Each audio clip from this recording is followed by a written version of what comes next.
Well, Thank you. I'd like to welcome everyone tonight. We're going to start by opening with a public hearing. The public hearing on ordinance to amend and reenact the rates, rules, and regulations for furnishing sewer service at Elkins and vicinity, Randolph County, West Virginia, by increasing the rate change thereof, ordinance 350 on tonight's agenda. No one has signed up for public comment, but I will open it to the floor to say, is there anyone else here for public comment?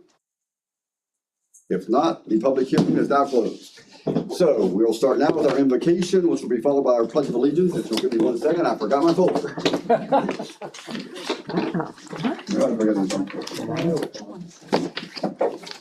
Here, Andrew. There's the rain out there. They got me off. If you would, please bow your heads. Heavenly Father, we thank you for this day and the blessings you have given us. We thank you for the opportunity to serve the citizens of Elkins. We ask that you help us to keep an open mind, civil tongues, and warm hearts as we work to grow our community. We also ask that you watch over and guide our country's leaders. In Jesus' name I pray. Amen. Amen. Now, please stand for the Pledge of Allegiance. Pledge allegiance to the flag of the United States of America and to the republic for which it stands, one nation, under God, indivisible, with liberty and justice for all. I will now call the Elkins City Council meeting to order and ask our clerk to take roll, please. Councilor Ross Friganera. Here. Councilor Carroll. Here. Councilor Chenoweth. Here. Councilor Hitchman. Here. Councilor Kearns. Here. Councilor Lowther is absent. Councilor Pliszka. Here. Councilor Severino is absent. Councilor Thompson. Here. And Councilor Woods. Here. 8 present, you have a quorum. Thank you, sir. Okay. Public comment, we have one person signed up, Mr. Rhett Dusenberry, to speak on, trying to read your writing, all right? Community project funding. Oh. Sorry about the penmanship, but you know how it is. I will judge. Arthritis catches up with you. Thank you, Mr. Mayor, council persons, staff. I'm Rhett Dusenberry, area representative of Congressman Riley Moore. I've been here several times before and spoken to you, but tonight I'm just coming by to reemphasize that tomorrow is the closure of the community project funding window. Congressman has elected to assist any of the communities or entities that are eligible in the district with some extra funds. Some of the departments in the city have taken advantage of this, and we're glad to hear that. And also, I've spoken to the mayor about it, and we've got a lot of good response from the county as well. So, but the information, we've been sending it out on the barrage. You probably got one today and one earlier this week. So we're just trying to make sure everybody is aware that will close tomorrow. But if you have any questions, please feel free. You've got the numbers of Emily Podolsky. She's our coordinator for those applications. Please feel free to give her a call or give me a call, either one. But thank you for allowing me just to reiterate. You always want to let everybody know when the clock's ticking down. So all of a sudden, they, wait a minute, But good to see you, and stay dry if you can, and pray for some sunshine. That's what we need. But thank you. Thank you, Rhett. Yes, sir. Okay, presentations tonight. First, we're going to start with Dwayne Corley, who's going to give us an update on the IT management position. You guys selected him to kind of plan our future, so he's going to give you an update of the progress that he's made so far. Thank you all for allowing me to come and present this evening.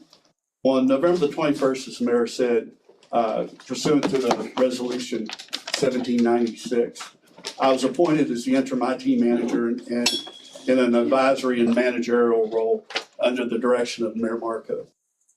Following my appointment, I conducted an assessment of the city's information technology environment, including the infrastructure, the systems architect, and the operational practices to evaluate the effectiveness and the security and the alignment with the city's operational needs.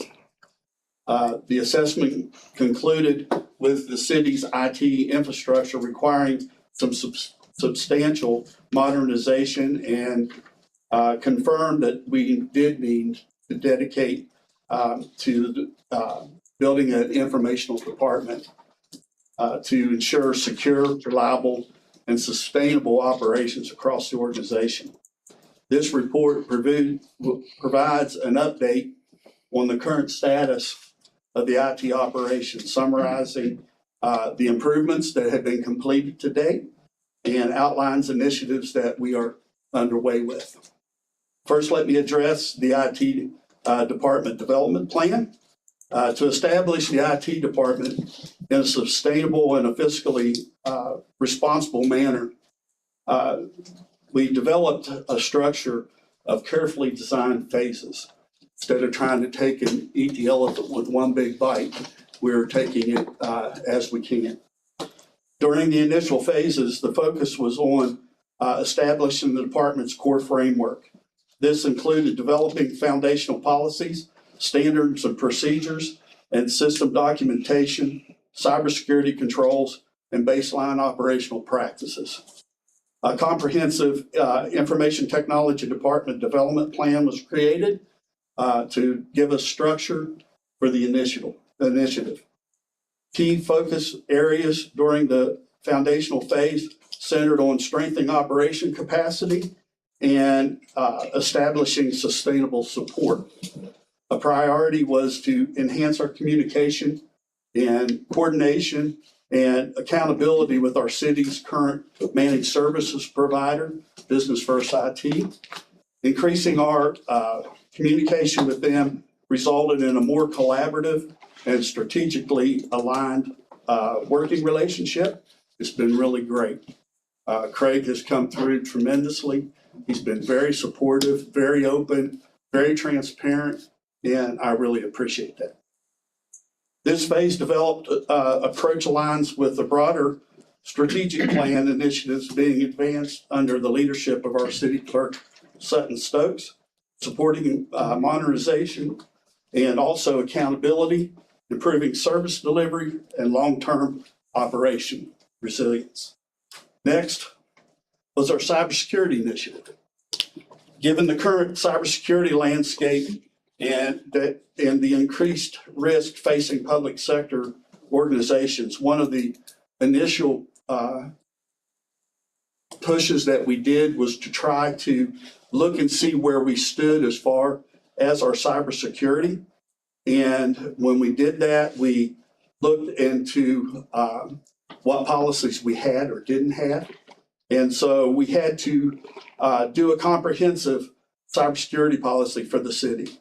In addition, If I can interrupt real quick. Sure. Sorry to interject. No. Now, we were given a mandate for water and sewer for both those, for cyber, correct? Yes. So we have met those needs though. Yes, the EPA did come out at that, right about the same time, Right. and mandated that we had to have a cybersecurity assessment done by the state, by an independent contractor. They came in, did our assessment. Matter of fact, we scored very high in that assessment because of the preliminary work that was already being done. And so they required us to do so. And so in response, I developed 3 distinct cybersecurity policies, one for the city, one for the water department, and one for the wastewater department. Each policy underwent a formal review process and subsequently approved, ratified, and officially implemented by the city council as well as by the governing bodies of the water and the wastewater. So their boards went ahead and implemented them. Then came the City Hall renovation. That was unplanned. Due to the renovation of City Hall, we worked closely with our operation manager, Mike Gessiker, and the project architect to ensure our city's technology requirements were fully addressed. As a result of this coordination, a dedicated information technology room was designated in the City Hall basement. And so now we have a central technology space for all the core systems and infrastructure. At the architect's request, I developed and provided detailed technical requirements for this room, including the architectural layout guidance, comprehensive equipment inventories, and complete technical specifications to support proper procurement and implementation. And all of that is going quite well. Also submitted to them the electrical requirements and load calculations. And I provided those to ensure adequate, reliable power delivery capable of supporting both our current operations and our future infrastructure. In addition, I prepared detailed plans for the satellite closets. There will be a closet on each floor at City Hall, and it will hold, there'll be fiber connection between all of those closets. And we have, I've already given to the architect the cabling plans, conduit and wiring pathway, rack layouts, power requirements, and the supporting infrastructure for those. Can I ask a question real quick? Yes. And I asked this when I went through the walkthrough. Coolant of the racks, coolant of the room to make sure that the electronics are properly cooled, Yes. especially during summer months. Yes. Has that been addressed? We, according to our architect, there will be sufficient air flow and cooling for that room. I guess we'll just have to wait and see. Because I saw coolant for the room, but not for the racks themselves. There will Right. be coolant above the racks blowing down on the racks. Okay. Thank you, Mike. Absolutely. Also included was during the time throughout the City Hall renovation process, the IT infrastructure and services were required. We had to move servers, we had to relocate. We had some repairs that we had to do off and on, just a part of the process.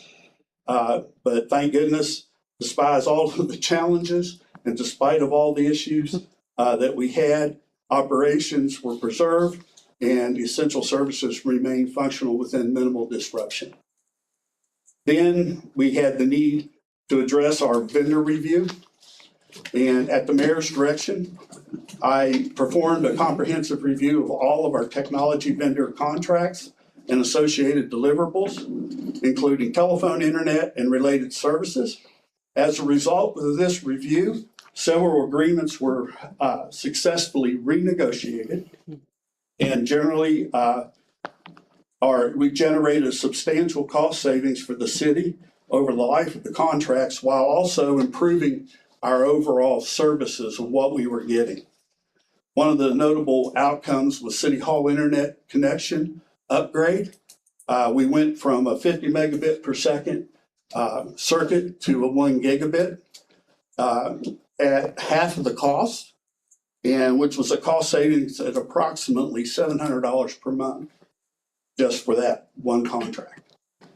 This evaluation of internet connection is ongoing throughout the city.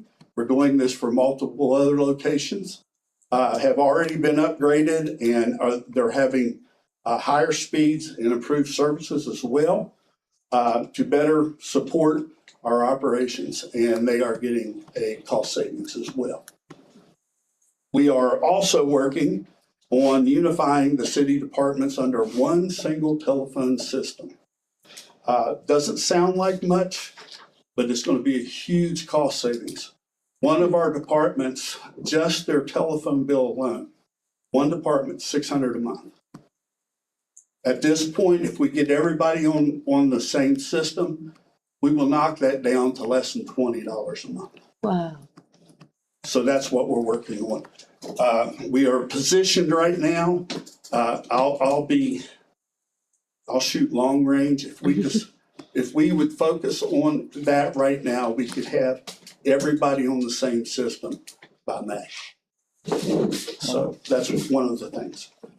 One of the more notable achievements was for us to migrate to a new domain. A major initiative involving transitioning the city from a .com domain to a more secure and official domain to the .gov domain. This process required careful planning and coordination, particularly because our city managed service provider was the administrator of our domain. We went to the .gov, and when we did that, through close collaboration with him, the transition was completed smoothly and without service interruption. The city now maintains and owns its own domain. We own the .gov and maintain it. The city's website, email services, and associated systems have been successfully migrated and are fully operational under the new .gov domain. We also provided system implementation. We also supported the implementation of the NeoGov HRIS system. We were working closely with Chris Marshall and Josh Martin to bring the platform online and ensure proper integration with the city's IT network environment, and we're giving ongoing support to that endeavor. Lastly, it is our new work order response system. Additionally, I have implemented the city's first work order response system designed to provide a structural process for employees to submit requests for repairs, installation, and technical assistance. The implementation of this system has significantly improved our tech response times. We've went with our managed service provider from days, or sometimes it was even weeks, to resolving issues within minutes, no more than hours. The system was built with no additional cost to the city, which was a great thing. Yeah. So what is our current status with the next phase? Phase 1 of the design is developed, and the development of the information technology department is nearing completion. The next phase, phase 2, is now ready to commence. In preparation, foundational policies and procedures necessary for the formal establishment of the IT department have been initiated alongside the development of a 3-year strategic plan to guide our department to the future. So we're not just doing for now, we're planning for the future. This report, I hope, provides a high-level summary of the work accomplished since the inception of the interim IT manager's position. It is intended to clearly demonstrate the progress achieved, the value delivered, and the tangible benefits realized through the establishment of this role. The city has now an information technology department that can respond to not only our needs now, but our needs for the future. Thank you very much. Any questions? I just have a comment, Dwayne. I think my comment on this is the fact that you put so much effort into this and the fact that the leadership team has embraced this and used you as a primary point of contact for everything kind of streamlines the process now. So not only the issues that you're addressing now, but preparing for the future. So that part alone has been tremendous. So thank you. Thank you. Thank you. One question. Yes. Chair of Finance, I'm just curious, which IT's proposed budget for coming fiscal year? We're working on that as we speak. We haven't gotten that far. That is something that we will address. I had talked with Tracy, and that's something that we're going to have to do for the future. May I follow up on Sure. that, please? Any chance of having those numbers within early next week? I mean, we're ready to present the budget to Finance Monday. I don't know. I don't believe I can get them to you that quickly. The reason why, Tracy, is because we have not formalized where until now we're the direction that we were going. So I think my response to Finance and maybe to all of council is we need to, I think, know what this is going to be before we really go into it, in case we have to do it in steps. That's because it's that's my concern. And when you say we, who's else is the the we? mayor and myself. Oh, okay. Yeah, because I'm actually under his direction as the appointment. When you appoint me as IT director. Are we assuming that the budget will be fairly consistent with previous years, or are we looking at? Very, very good question. You're already paying for everything. You've been paying for it. Yeah. The only thing we're doing now is we are putting it under one department. And basically, we're finding savings, not costs. Okay, good deal. Because, you've been paying for the IT, for the managed service provider, Mhm. which is business IT. You've already been paying for all of these, the billing. Let me just give you one example. Whenever we renegotiated for the fiber coming in to City Hall, we saved like over the whole contract. I believe I talked with Mike about that. Wasn't it, Mike, around $47,000? Mike Hitchman? Something like that. That we saved over the contract. Okay. Okay, when we renegotiated that. Plus, we're going to be saving because I'm trying to consolidate things, plus get us better services with the consolidation. So, yes, it basically needs just broken categories. The other budgets are covering certain areas right now, like telephone, internet, things like that. And so once we bring it in-house, like the telephones, we're going to have quite a substantial savings there. I can't give you the numbers because I haven't really crunched them yet, but there's going to be quite substantial. Well, and Wayne's done a tremendous job of doing comparison shopping. So when he's going out looking for services, I mean, he's kind of pitting each other against each other, said, this is what they're offering, what can you do for me? So it's been competitive. I just want to make sure I'm not missing something. Was there like the like IT plans and the phases that you're just talking about? Is there an attachment in the packet for that, or am I missing? I just want to make sure I wasn't missing a file. No, it's just a presentation. Okay, so is there? It's just no, because actually that's why I'm here tonight, is to let us know that we're getting ready to move to phase 2. Phase 1 was for me just to figure out what was going, get my arms around everything, find out what we have, examine that, and see what we could do with it. Now we're looking at phase 2 as actually constructing the department. So you think like we'll have a document to look at that soon enough, probably? Yes. Okay. Well, I was just making sure. I didn't want to make sure I was missing something. Yeah. I felt like I was like, phase. wait, am I out of the loop here? No, that's the phase we're moving to now. That's why the mayor felt this was time for us to give a report. This is my first report, matter of fact, since the appointment 14 months ago. So that's why we're trying to make you aware that this is where we're headed. We've got some things going, and we're going to be putting things in place to bring back to you. So in general too, like, so it's been a minute, 14 months ago. Yeah. So like any issues the city may have, whether it be different departments, sanitation, because we're kind of spread out a little bit, Yes, sir. We will be centralized hopefully soon. But so you handle and you deal with kind of all the IT stuff from all the different departments. Okay, so if water goes down, their internet service or whatever, maybe like you would respond and you would go address that. Mm-hmm. Okay. What I actually do is from the managerial standpoint. Mm-hmm. I take whatever we get.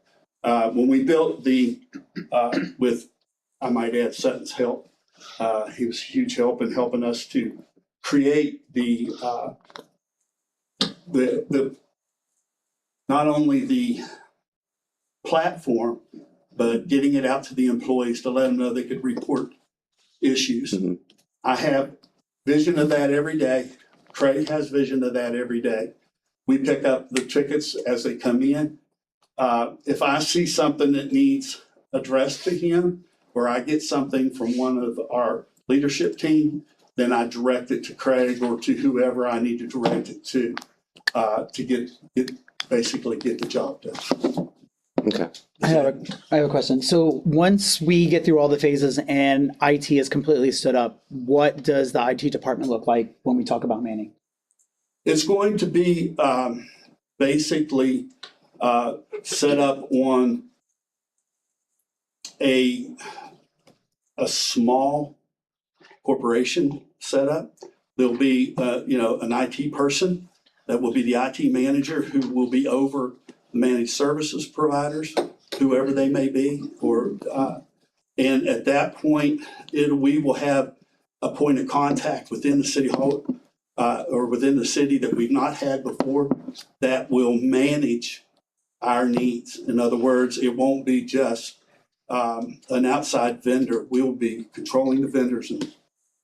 The reason I ask is because I always look for a single point of failure. And if we only have one person that's overseeing the entire IT department, Right. and for some odd reason something happens, where are we if no one knows or you don't have a backup for those systems? So is it an IT manager or just an IT position, or are you going to have people that supervise? And that may be something that is down the road. I don't know if that falls under your services or under the mayor's. What is that? Trying to figure that piece of it out, to be honest with you. So as we're doing the planning phase, we have to see what the needs are and what we financially can afford. Okay. So, I mean, there's a compromise you have to make. And Right. You can put safeguards in place where you're backing stuff up on a regular basis and everything, and you have your standard operating procedures in place. So, I mean, if something would happen, somebody could probably come in, open a book, and know exactly what the structure looks like. Okay. And I'm just curious right now, what are the current managed services we have? Are those like ones that we like, are there more of the managed services we have now? Are there ones we plan to do ourselves more in the future, or where we are now is like a good point of stasis? Where we are right now is we have had a managed service provider that has basically been putting out fires. He comes in, does what's requested to go. There's not been any planning for future, not any planning for retirement of equipment. There's no processes in place for us to be able to manage those types of until now.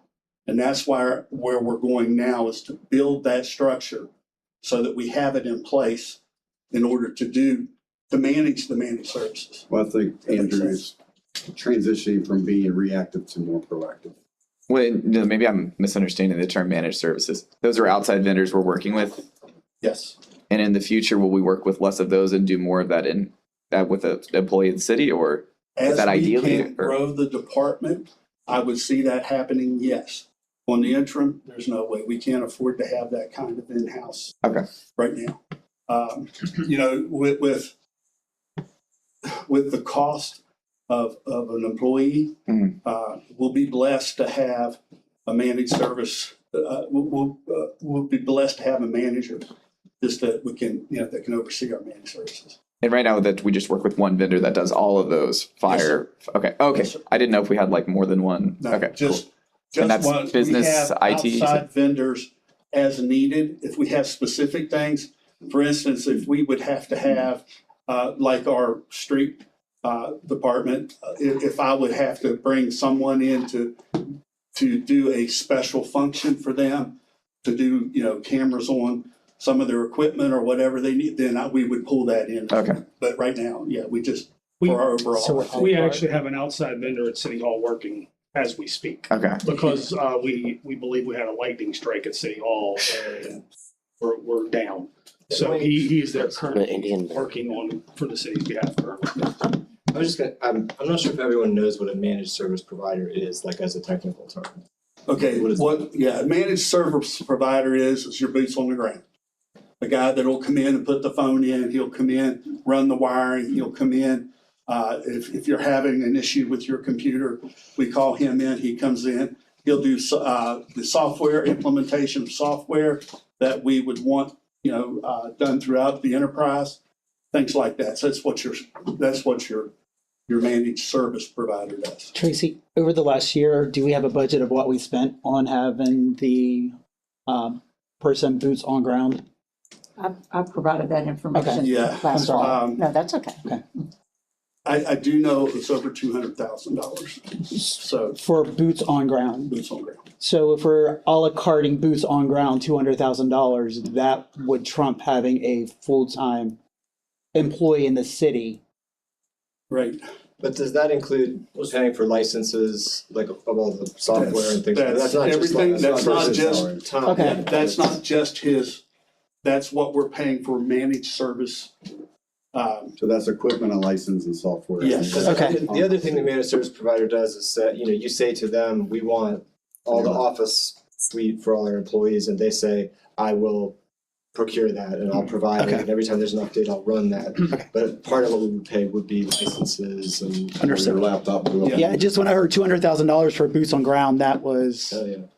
That's basically everything. That's what we're getting Okay. for having someone here to help us do the day-to-day.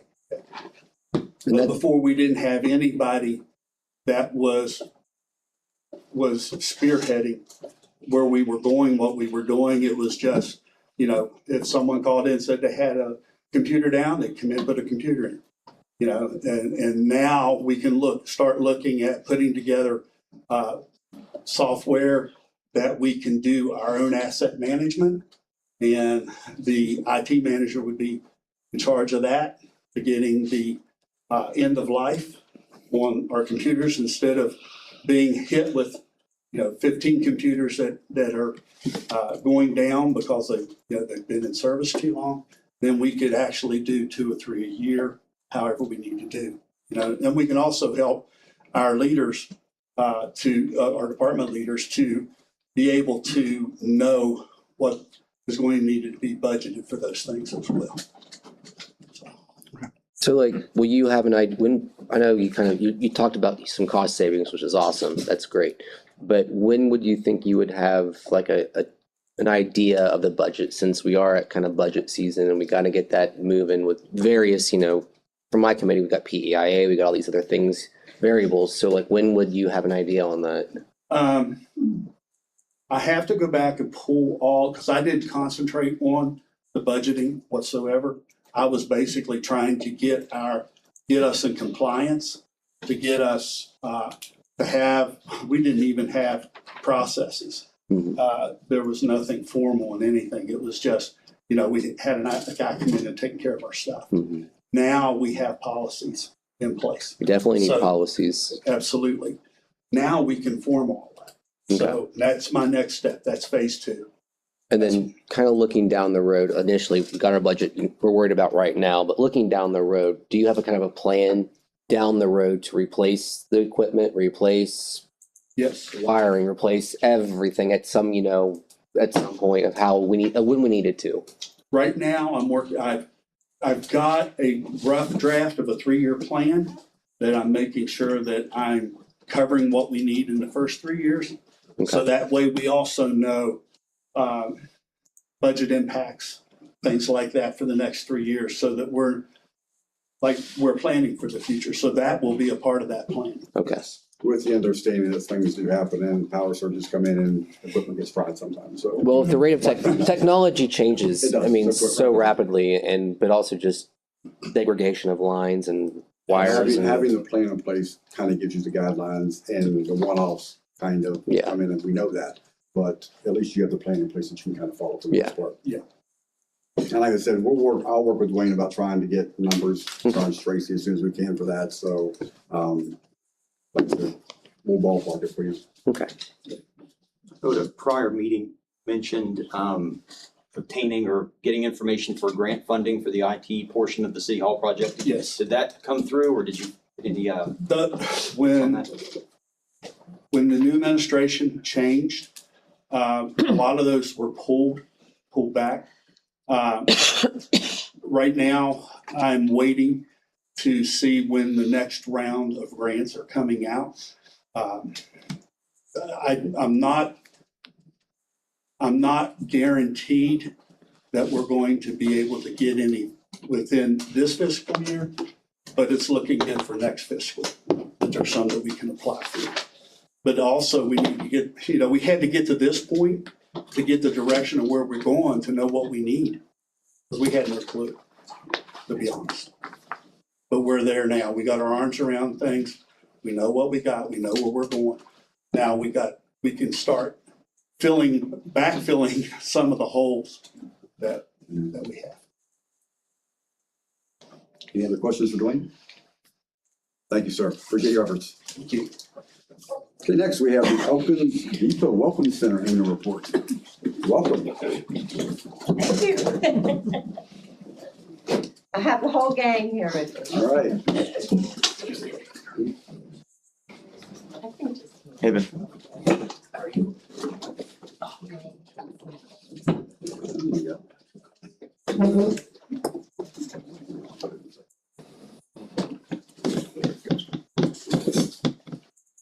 We'll make it as fast as we can, so you don't have to stand too long. Oh, you're good.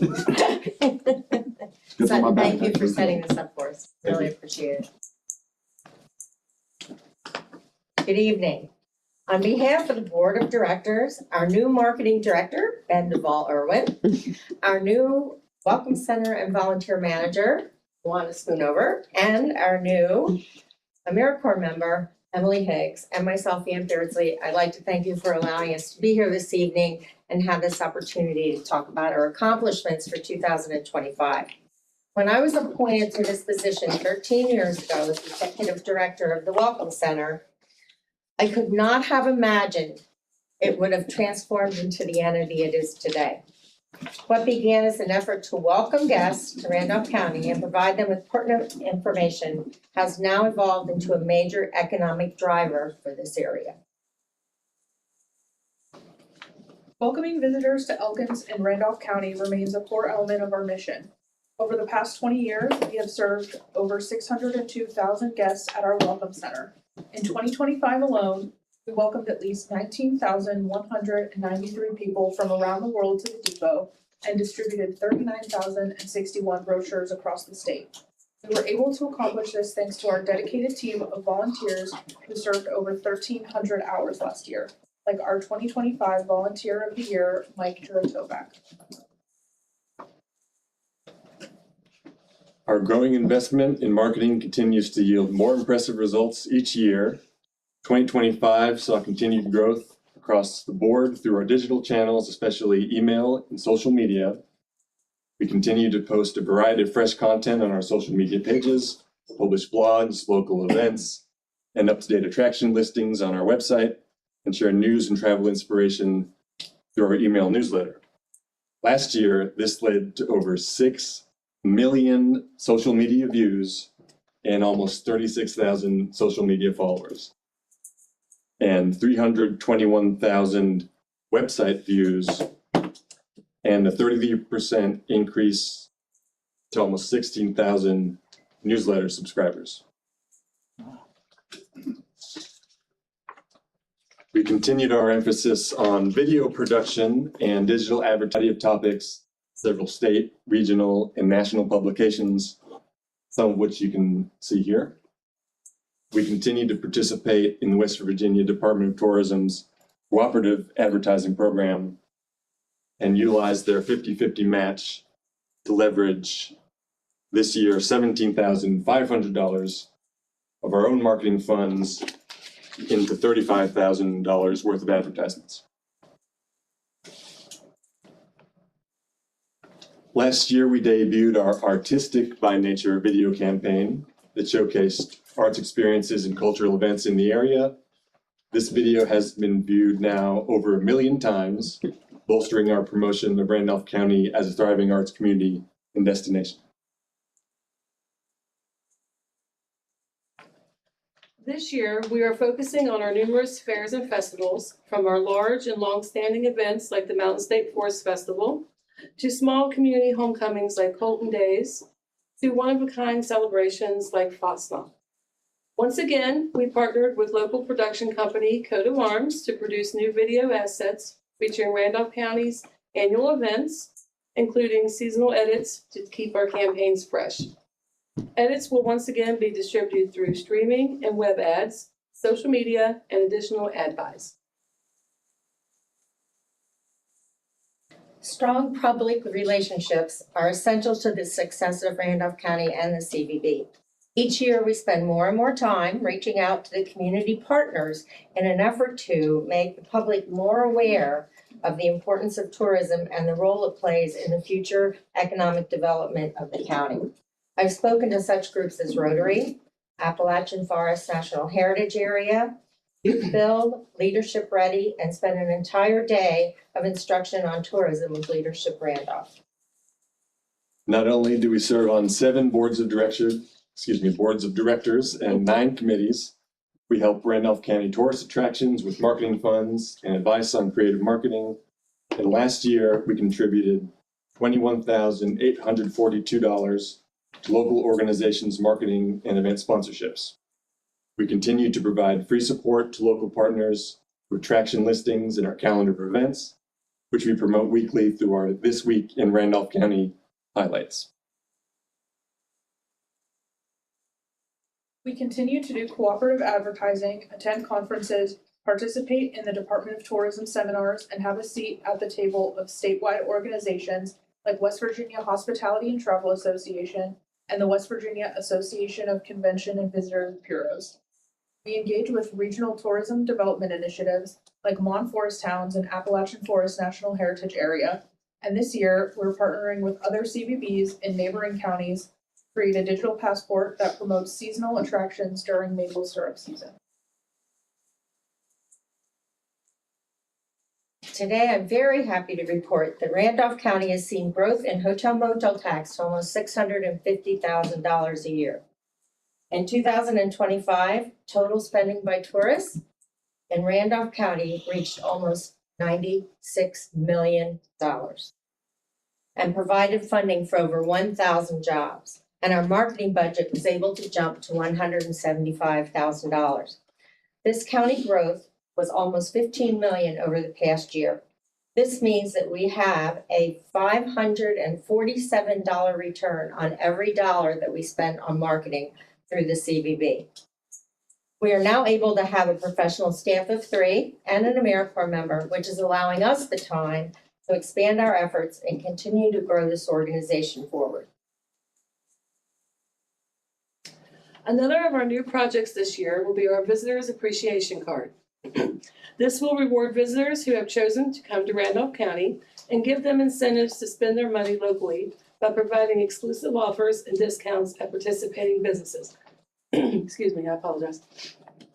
Visitors will simply need to pick up a Visitors Appreciation Card at the Welcome Center or at a participating business. Follow our link or QR code to view the list of offers and present the card to receive their discount. This program is completely free for businesses to join and is a win-win. Cardholders will receive exclusive discounts and businesses will receive increased foot traffic. As we celebrate our 20th year, I'm excited and extremely grateful to the Randolph County Commission and the City of Elkins for trusting us with this enormous responsibility and giving us the opportunity to achieve these successes and to play a role in the growth and future of this county. Thank you for providing us the opportunity to meet with you this evening, and we would be glad to answer any questions. I had a question. Sure. When visitors come, do you have any kind of report on comments that you hear from visitors, pro and con, about what we could be doing better as a city or what we're doing awesomely as a city? Do you have any kind of I think only word of mouth, what we hear. We do have a sign-in book, and we do occasionally, there is a place for comments, and we do occasionally get comments from there that people have.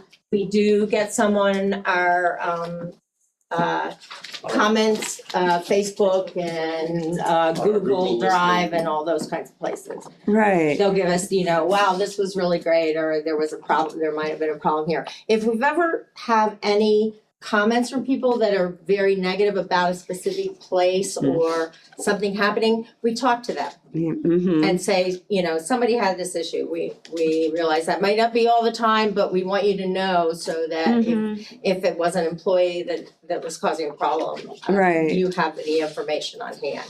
But it's it's not something that we gather. We don't do surveys and things for the people. So it's not something we gather in that regard. Okay.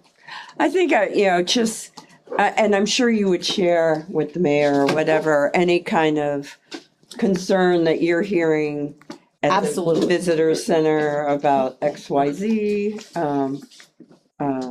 We're always looking And at we would hope better ways. Other people would share that information with us. Yeah. If you're hearing negative comments about something that happens, we need to know that also.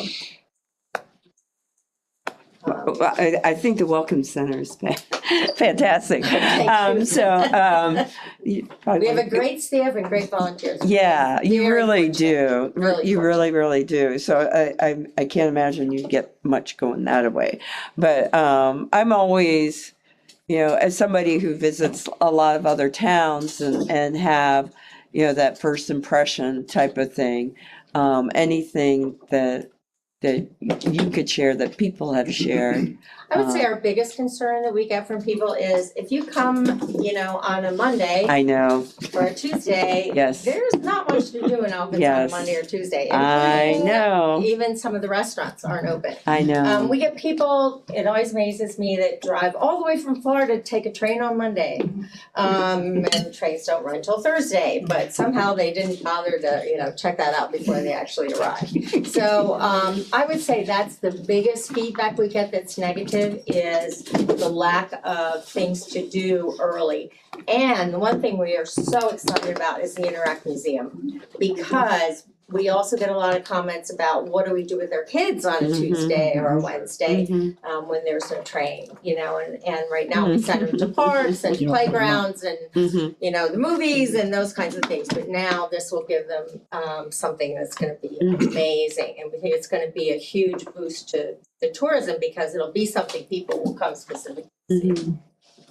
And I know some of the historic places have been trying to coordinate having a Monday. I'm Yes. trying my best. Yes. To encourage, anyway. And but even like Beverly Heritage Center isn't open this time on a Monday. Okay. So there's a lot of places. So we hear that. And we hear that all year round. It's not just right now. Right. It's all year round. Okay, great. Any other questions or comments? Can I get the lowdown on Maple Days? What's the, I don't, if That's someone said, when is Ben maple syrup season? I know coordinated people are tapping their trees now, Right. maybe, question mark, but Yeah. yeah, make the pitch now, yeah. From what I've heard, this has been a bad year for maple syrup since we haven't had quite the warm enough highs and low enough lows at the same time, but They have it the same day. but, traditionally that's going around this year. So this is a project we're working on with the CVBs in Pendleton, Grant, and Pocahontas County as well. There's Mountain State Maple Days, which is a statewide program encouraging people to go visit maple syrup producers and buy local maple syrup. That's a statewide event they do it one weekend in February, one weekend in March. This year that was February 21st and then March 21st. So what we're trying to do is get people to get out, visit all these places, all the restaurants that are having specials and the pancake feeds and all that throughout the rest of the month. And so we're calling the digital passport, which is kind of like a online map of these events in restaurants. The list of all those things that are going on this time of year.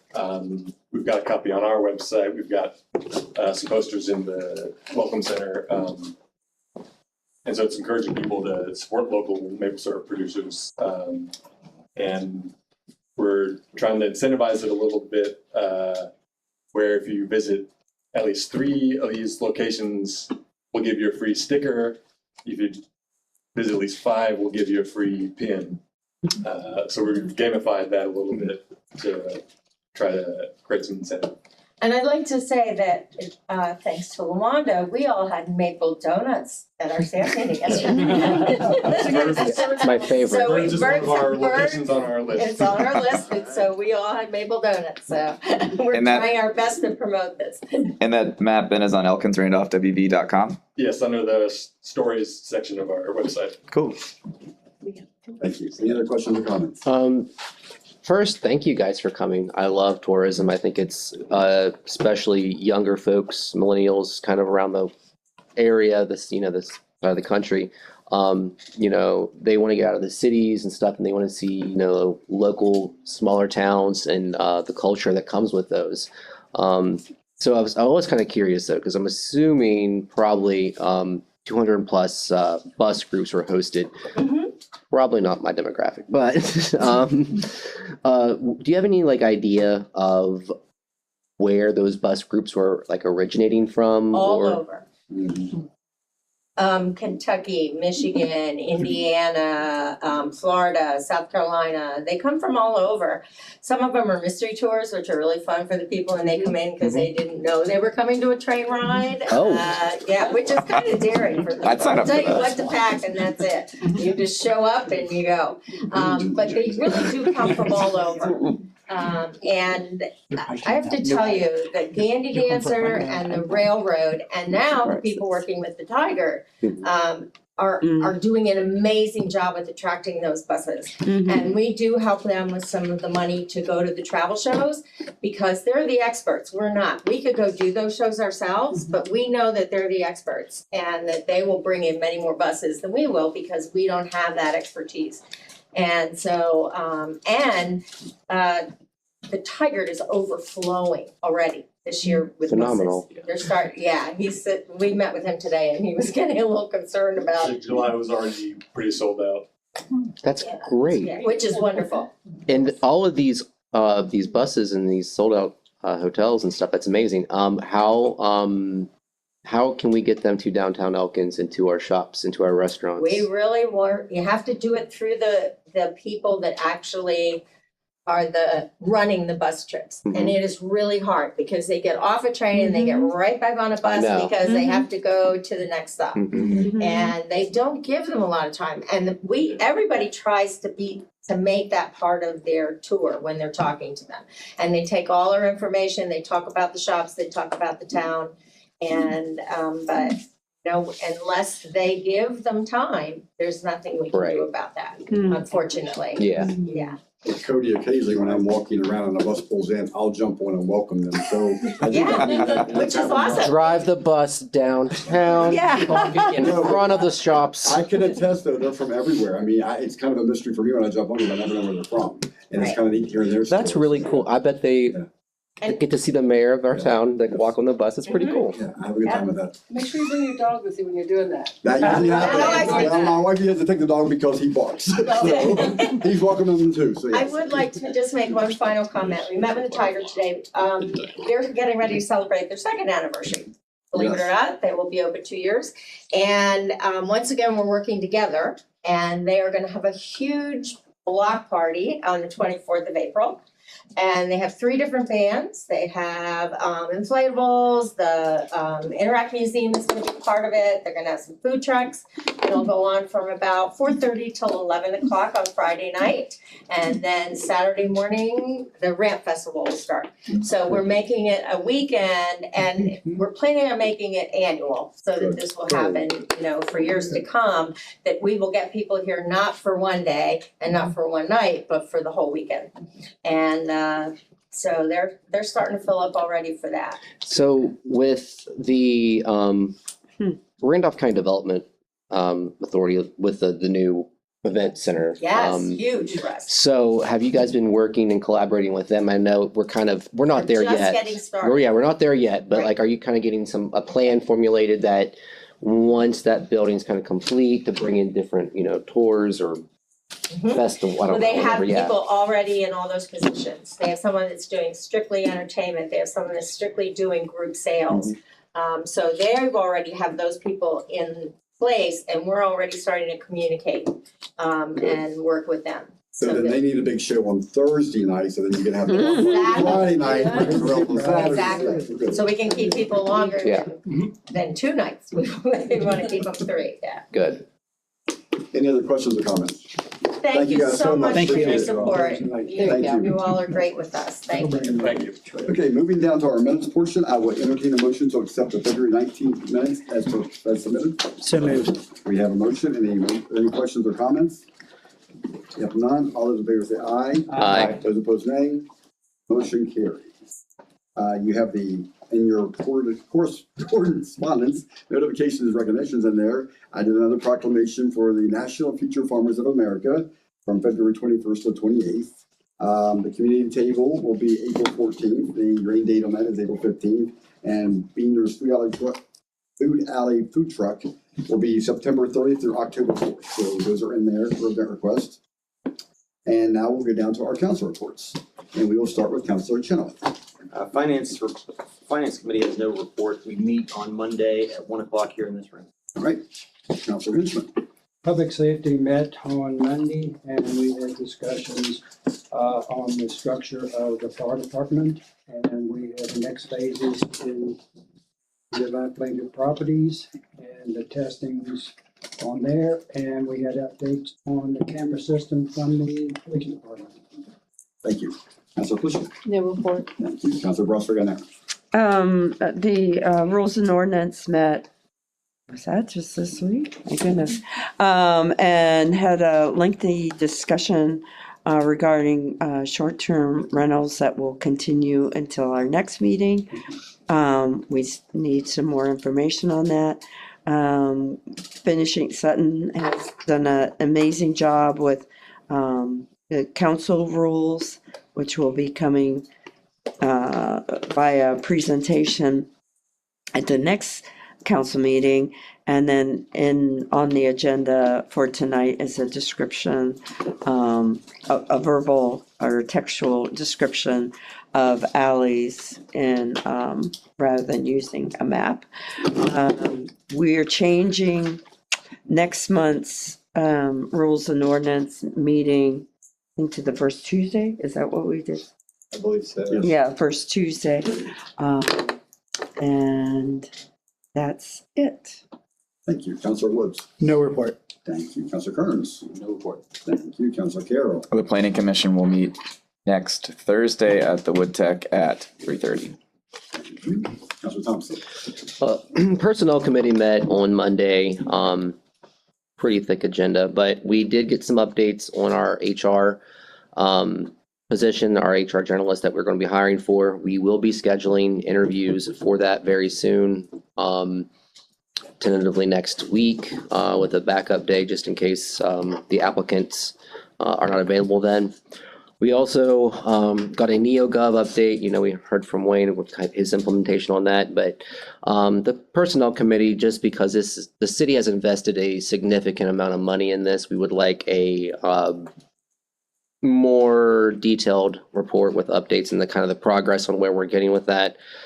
So we did request that from our current HR. Classification and compensation update is something we've all been talking about, it seems like, for a very long time. And as of the budget, is coming up and our department leaders, need to know how to budget for that. So we've kind of asked for a good framework for that coming on by March 20th. And most importantly, we did reappoint our city attorney, made a motion for that for our city attorney, Jerry Roberts. So we meet on April 6th at 1 p.m. here at the Phil Gaynor. That's it. Thank you very much. And a correction, I said the wrong meeting time. It's a 4:00 meeting, not a 3:30. All right. Yes, thank you. Okay, down to our officer reports. We will start with our city treasurer, Ms. Judy. Good evening. You have your regular monthly reports in your packet. I've been notified that the draft of our audited financials I should have within the week, possibly tomorrow or early next week. The cost of living increases for fire and pension plans has come in at 2.6%, and those will be presented at the pension board next Thursday. Budget, the general fund budget will be presented to finance on Monday, and there's a working session hopefully scheduled still for Wednesday at 7. And for those who aren't able to attend that, I encourage you, if you're able to attend Monday's meeting. And that's really where my focus has been lately. So that's about all I have. Anybody have any questions? Any questions for Tracy? Wednesday at 7, right? Yes. Yes. Well, I just wanted to mention, I really appreciate the table that has the yellow and the blue on it. It's very helpful to be able to look and see where we see growth and where we see challenges. And I wish I could come to Monday's meeting, but I'll be in surgery. So. Any other questions? If not, operations manager, Mr. Kessiker, or Flash, I guess now. Thank you, Mayor. Good evening. Oh. Start out with code enforcement. We're having a bid opening on March 24th for 3 properties for the demolition of those properties. We're hoping multiple bids coming in, because the more bids we get, the more competitive it is, and the better it is for the city. Harpertown properties, weather permitting, we should start seeing some progress on those next week, we're hoping. So once again, Mother Nature is ruling how we handle that situation, but the contractor stays in contact with our code enforcement officer and gives her daily updates as needed. So we're pleased with that. The Phil Gaynor roof project is finalizing its final details. We picked out the roof that we're going to be putting on, and the contractor will be picking out a date of where he can get started and get this roof completely repaired and replaced as it's needed for a long time. The goal with any new city buildings, I guess the most recent building that we have built was a sanitation garage. So I guess what we're trying to do is use the same color scheme that we did on the sanitation garage with the roofs. That way, trying to get all the city buildings to be kind of uniform as we progress and as we grow. So when people see a building of a certain color and design, they'll know it's a city building. So that's what we're going with there. Sanitation department continues to do an outstanding job. That's all I can say about those crews. They do an outstanding job. I have no complaints with them whatsoever. Street department's been busy. The street sweeper's been running as needed. It's not the normal route. It's just here and there because we can clean streets up from the winter weather. They go out and run based on the weather, make sure it's safe for it to run based on the weather as well. They've been patching some potholes throughout town, and we'll be starting to work soon on grading alleys and getting some potholes fixed in alleys as well. We are trying so hard to schedule the meeting with local DOH representatives and a state level DOH representative for the crosswalk on Randolph Avenue and for the stoplight issue on Davis and Fourth. Once we can confirm when the state rep can be here to meet with us, I will pass that information along to everyone, and we'll schedule that meeting as quickly as possible. We've had some pretty heavy rain events lately and some snow melting. I'm very pleased to report that, knock on wood, the stormwater work we did on Diamond Street continues to be effective and prove to be success. So I'm very pleased with what the street department did in that area. And hopefully that's just a preview of things to come as we move throughout other parts of the city and work on stormwater. Your city hall update. Paint is being applied on the second and third floors. We're actually painting office spaces. I was talking to the president of the contractor yesterday. He was on site, and his comment to me was, "We have momentum." And we do. We have momentum moving forward. We're getting paint installed on the second and third floors. It's really starting to take shape. The IT utilities will be March 11th. Is that correct, Dwayne? You're still coming on the 11th to start running in all the utilities into the IT room. So that's a big plus, a big shot in the arm there. We even have restroom fixtures installed in the basement and first floor now. So the restroom's starting to look like restrooms. If you haven't been by the back parking lot, the demolition of the loading dock is nearly complete. All the sides and front are off of it. The only thing left on it is the concrete slab, and it will be demolished hopefully next week. It will fall down into the stairwell, and then that stairwell will go away, and that will not be an entrance into the basement anymore. And we are also putting the security system out to bid. We will have a bid opening probably 2 weeks from Monday, I think. Don't hold me to that. I know it's being advertised on Monday. We will do a pre-bid meeting with anybody that wants to come in, and then we'll put that out to bid, and that work will start relatively soon as well. So as you can see, we're moving forward. Felt like we were treading water, but it seems like, you take a couple of days, you're out of the office, you come in, and it's like, boom, so many things have been accomplished. So very pleased with where we're at.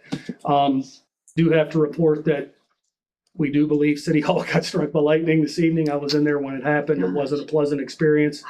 And police department reached out to our contract IT guy, and he texted me, said, "What happened?" I said, "I think we got struck by lightning." He said, "Great." And within 45 minutes, he was there. So system's working. The communication's working, and I'm grateful for him doing that. Other than that, that's all I have at this point. And if anybody's got any questions, I'd be glad to answer. Any concerns of damage or anything? Yeah. Do we have a lightning We're still rod up assessing there? it. Any texts? Yes, we dodged a bullet. There we go. Lost one switch. Good. And so everything's back up. Good. Oh, my God. And also just another update on City Hall, the IT closets that Dwayne had mentioned earlier, the cabinets have been mounted in there. They're really starting to take shape. You can walk in and see things now. It's like, oh, that's what it's going to look like. That's how it's going to work. So, really pleased with it. And again, Good thing we dodged the bullet tonight, because when it happened, I was like, this is not what we need. So, but any other questions, I'd be glad to answer.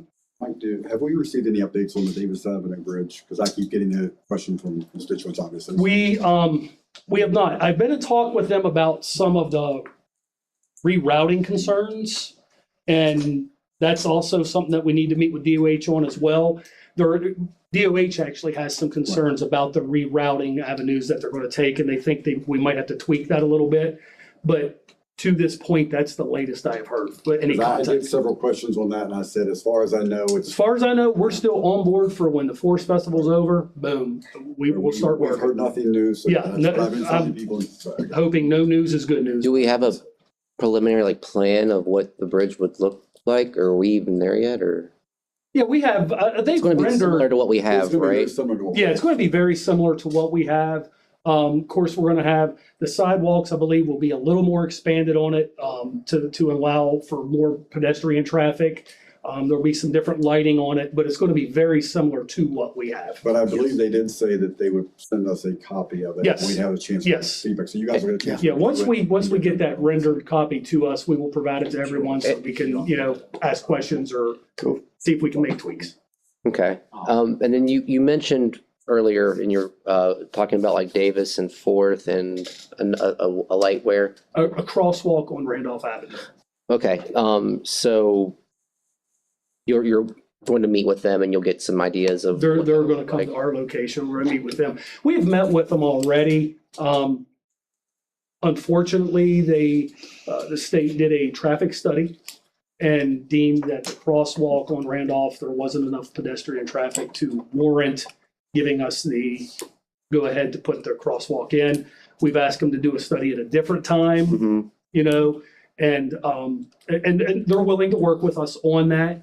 And I think that's why we're getting someone from Charleston to come up as well, because we'll And continue to ask. is questions. the discussion for like Davis and Fourth, is that relating to like a stoplight? Light, yes. Where we used to have a Where we stoplight? used to Right, have where a they stoplight, yes. took it down. That they Where we took it down? Absolutely. Yep. Okay, Yeah, that's the plan. What I'm trying to do is, since we're trying to get someone from Charleston to come in, I'm trying to get everything in one meeting so we don't have partial meetings and then try to get someone to come back. Let's have it all at one time. I think it's a good idea, but if we would come to that juncture, I would hope that the stoplights would be like similar to like what we have also throughout downtown. Oh, yeah, yes, we're not gonna, the plan would be to have something that matches everything else that we have. Absolutely. Okay, and then also just as we do have the flashing pedestrian light, near my house on, right in front of the courthouse.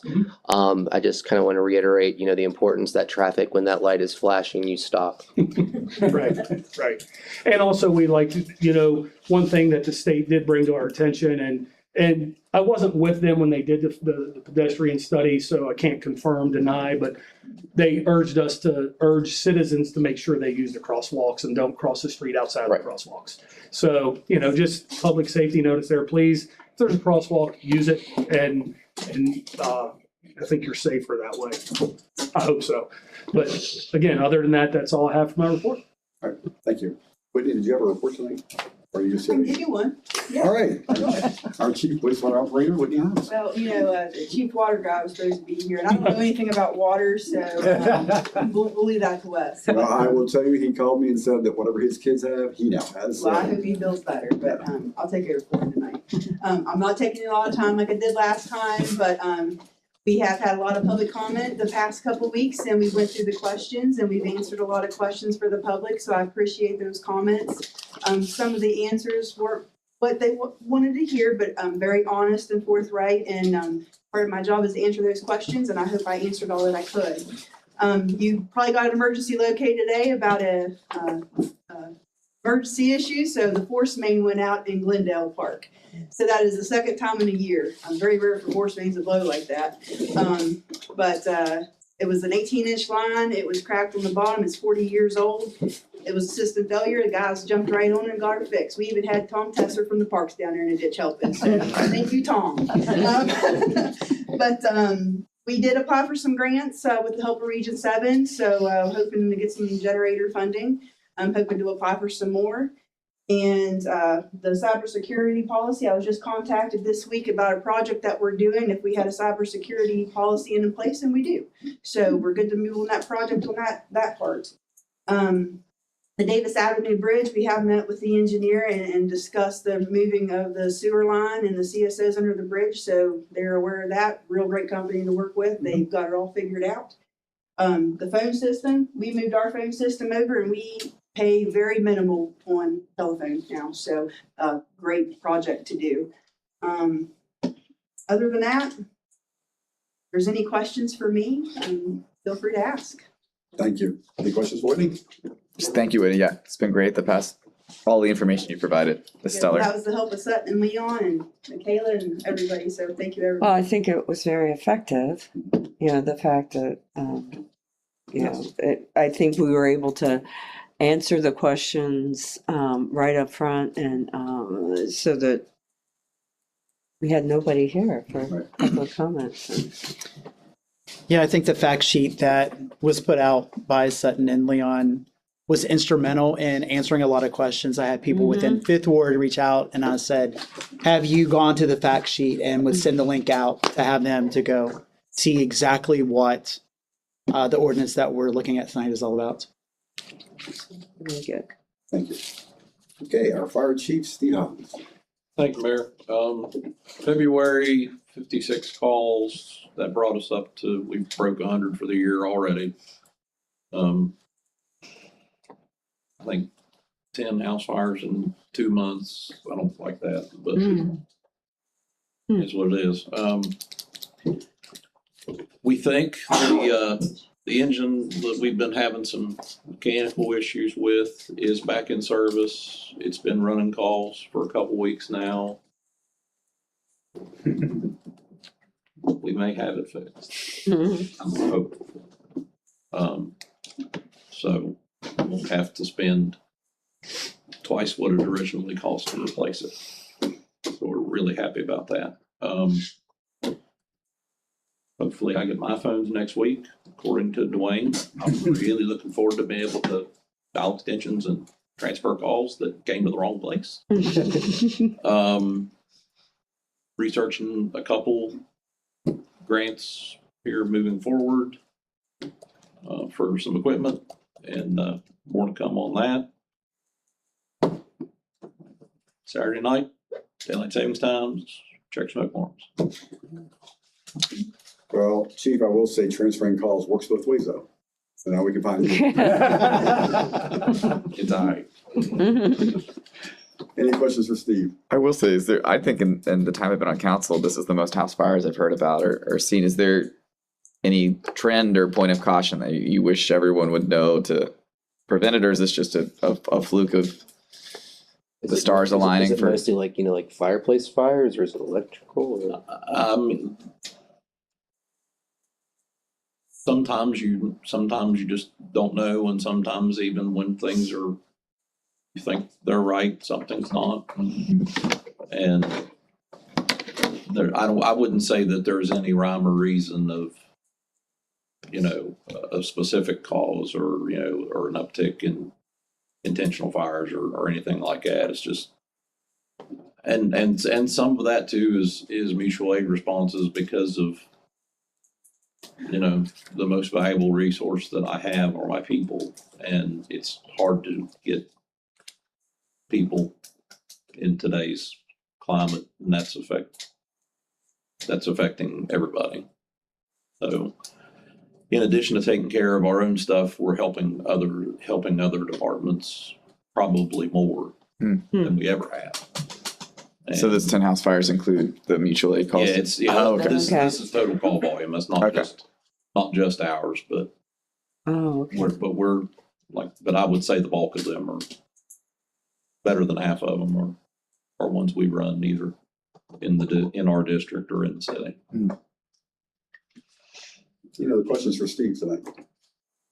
If not, the Elkins Police Department, we have Captain Bell. No report. No report? Everything's going smoothly? Yep. All right. Our city clerk, Mr. Stokes. Thank you, Mayor.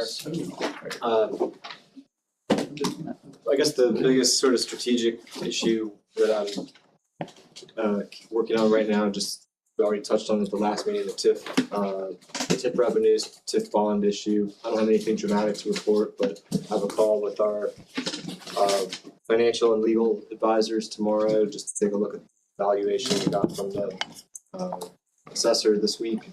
And that'll help spell out some of the details of what the next steps will look like. I do have, it's gonna be a complex process in any year where you could issue TIF bonds and start work on any of those projects.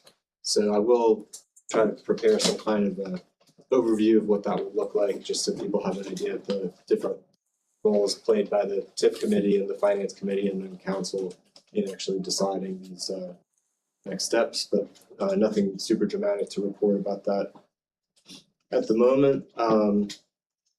And I guess I just wanted to throw some praise back towards Whitney. And it's true of Wes as well. Everyone knows you have these really solid chief utility operators. I mean, it even happened, I think, this morning or yesterday, where I sent what seemed like a quick question from Facebook to Whitney, and it's approaching novel length, all of the information she sent back and Michael Griffith sent back and the lawyer sent back. But I sent that back to the commenter and she was really appreciative, and I think she's gonna keep pushing on the issue, but the point being that you have really knowledgeable operators who engage with one person that way about a question, and that's what made it so easy to put together the FAQs and all of that. So I really am impressed by that kind of support. And while I'm giving compliments, I know obviously Jerry Roberts is not here, but I know she's watching. She watches the stream. She firmed up before the meeting that if we needed to consult her about anything, what phone we would use or whatever, I know she's very anxious to get back here. So I just wanted to acknowledge her reappointment isn't on the agenda this week, but it will be the next meeting prior to her April 1st term start. And so I know everyone's looking forward to seeing her back here, but I just wanted to mention the notable by her absence city attorney that we all miss. So that's all I have for now, unless anyone has any questions. I'm just gonna comment that it has been a competition lately between the length of emails between you and Whitney. So, yeah, I mean, 2 pages each, I'm like, yeah, so it's been interesting. It reflects the work. Yes, it does. Very thorough is what I'll say, very thorough. Okay, moving on, the approval of the vendor invoice payments. I will entertain a motion to accept the invoices as submitted. So moved. We have a motion. Any questions or comments? If none, all those in favor say aye. Aye. Those opposed, nay.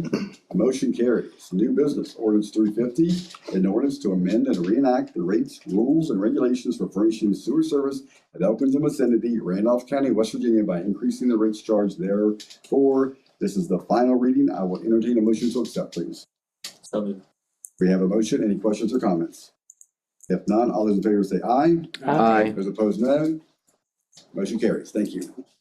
Ordinance 351, amending City Code Section 71.53, parking in downtown alleys. This is the first of 2 readings. I will entertain a motion to accept, please. So moved. We have a motion. Any questions or comments? Just clarification for everybody, and Sutton could maybe clarify further, but the way that this was initially communicated where these parking boundaries are supposed to be was a map, and you can't have a map in the online code. And so this just takes what is said in the map and puts it into words that can then be codified and viewed online through the program that has all the city code in it. Does that mean that essentially nothing is, we're just taking? Nothing has changed. Nothing is changing, we're just taking it, okay. Yep. Just now read the map. Okay. Any other questions or comments? Thank you for that explanation. If not, all those in favor say aye. Aye. Those opposed, nay. Motion carries. Resolution 18. Back to new business item A. Michael Griffith was here to give a presentation on that if necessary. Oh. Passed it, it's okay. If you need anything. So. I don't know if you had any questions of me. I'm Michael Griffith. Spent the time here. I've done work for the city on your utilities. I apologize, Tracy. I know it's budget time. I'm also a city treasurer, so I know what you're facing. But it's very. I think it was very obvious. You've seen all the work that Whitney's put forth, and a lot of this is projecting out to handle stuff in the future, which is something that hasn't always happened here or doesn't happen in a lot of places. A lot of times we're fighting fire. On this one, we're trying to get out in front of a lot of stuff. EPA has got a lot of requirements on Elkins that are ready to be teed up, and we're going to be asking for grant funding, loan funding, projects, and a lot of requirements that Whitney, I'm sure, reports to you. But very happy, and I'll be glad to answer any questions that you might have. But we're moving forward based on your movements today. Well, Michael, thank you for coming in. Yeah. I do appreciate that so much. Like I said, you've always been very supportive and been willing to answer questions at any moment. So thank you for that. And I think maybe just so residents are clear, so you've been involved in advising the rate increase and like what that could look like, right? That was your role in the process and providing guidance to us for that.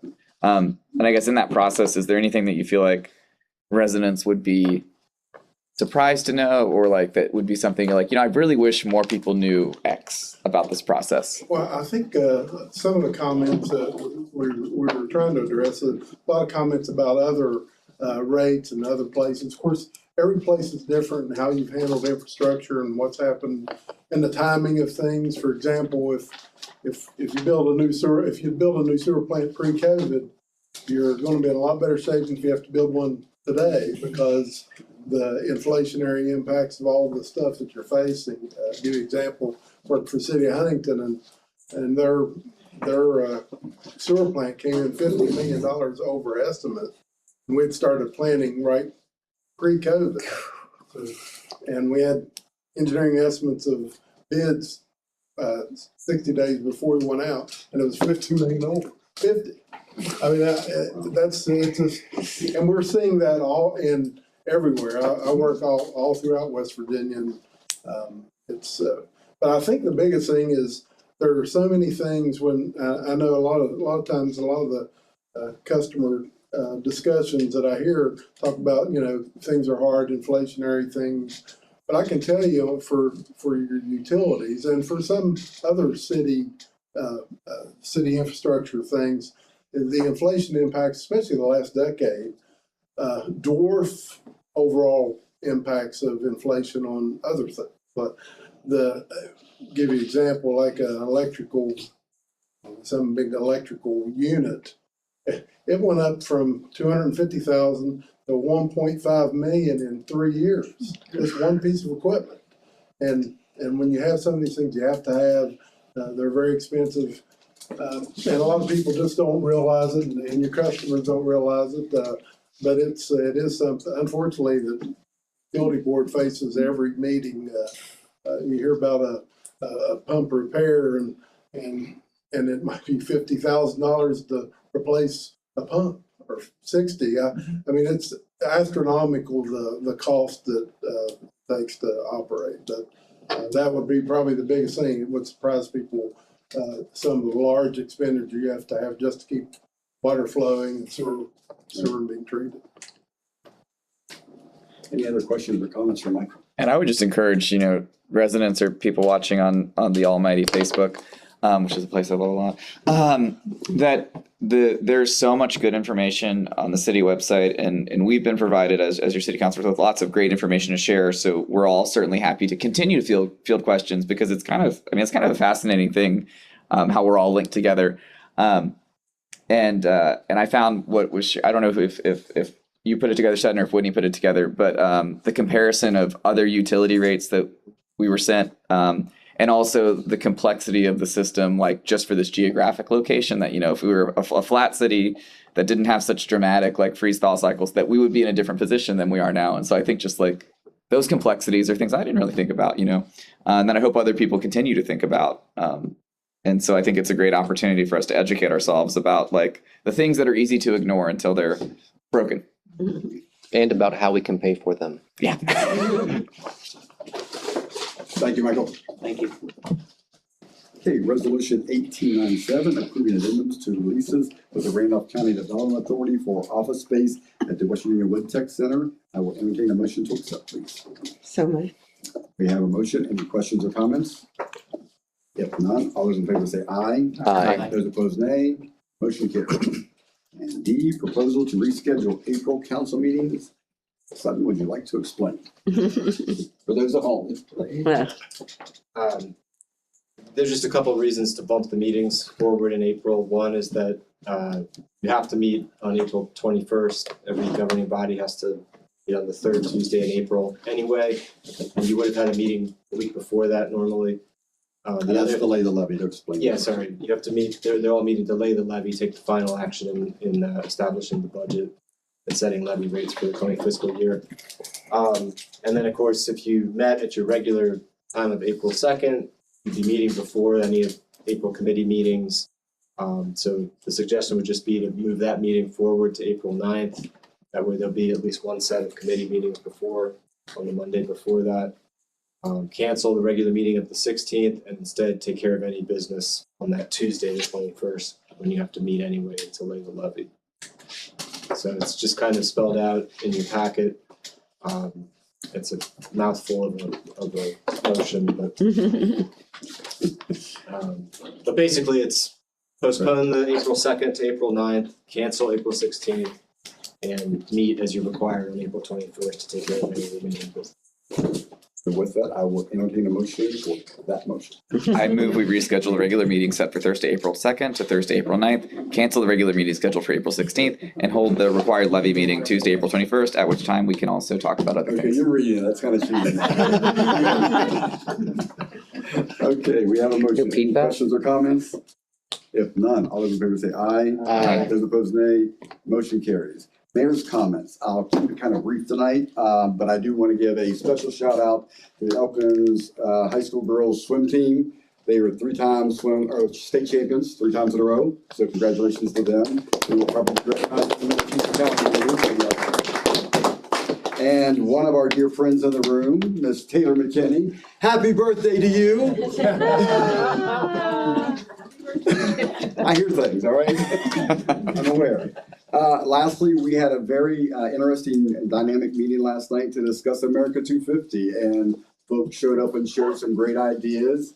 And now I'm shamelessly going to say we need volunteers to make these ideas a reality. So please do me a favor. If you have ideas, if you want to get involved, contact myself or Michaela, and let's make this a party everyone's going to be talking about for years to come. So we're celebrating our nation's 250-year existence. So I think that's a big opportunity for us, and let's do it the right way. Those opportunities are already posted on Facebook. Yes, Michaela has put it out there, so she's on top of it. She keeps me organized. She's way ahead of the game. So if you want to get involved, please don't hesitate. And like I said, if you have other ideas, please do me that favor and share those ideas as well. So yes. And that's all I have right now. So I will say meeting adjourned.